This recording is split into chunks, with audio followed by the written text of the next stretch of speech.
ആനകൾ സ്വന്തം കൂട്ടത്തിലൊന്നിനെ മനുഷ്യൻ കൊന്നെന്നും പറഞ്ഞ് സമരം ചെയ്യുമോ? അവറ്റകൾക്ക് പ്രതികരണ ശേഷിയുണ്ടോ? വാർത്താ പ്രാധാന്യം തീരും വരെ നമ്മുടെ മണ്ടൻ മാധ്യമങ്ങൾ ചർച്ച ചെയ്തുകൊണ്ടേയിരിക്കും. അടുത്ത വാർത്ത വരുമ്പോൾ അതിൻ്റെ പിറകെ പോകും.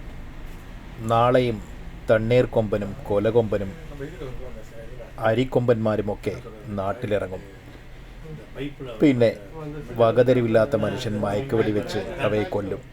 ആനകളെ പിടിച്ച് പീഡിപ്പിക്കുക, അവയെ ക്രൂരമായി മറ്റൊരു കാട്ടിലേക്ക് അയക്കുക.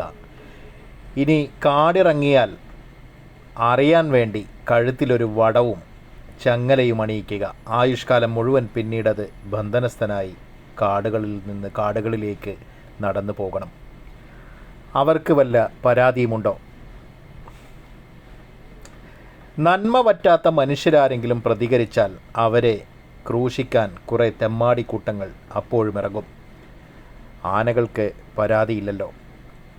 കാട് കയറ്റിവിട്ടതിൻ്റെ ചെലവ് എഴുതിയെടുക്കുന്ന തിരക്കിലാവും അപ്പോൾ അധികാരികൾ എന്ന ഇരുകാലികൾ. നാട്ടിലെ ആളുകൾ സമരം ചെയ്യും, ആർക്കും ഒരു ഉപകാരവുമില്ലാത്ത കാര്യങ്ങൾക്ക് വേണ്ടി. പക്ഷേ ഇവർക്ക് വേണ്ടി സമരം ചെയ്യാൻ ആരുണ്ട്? അവസാനമില്ലാതെ ഇത്തരം കാര്യങ്ങൾ ഇനിയും തുടർന്നുകൊണ്ടേയിരിക്കുമെന്ന കാര്യത്തിൽ യാതൊരു സംശയവുമില്ല എന്ന് തന്നെ പറയാം.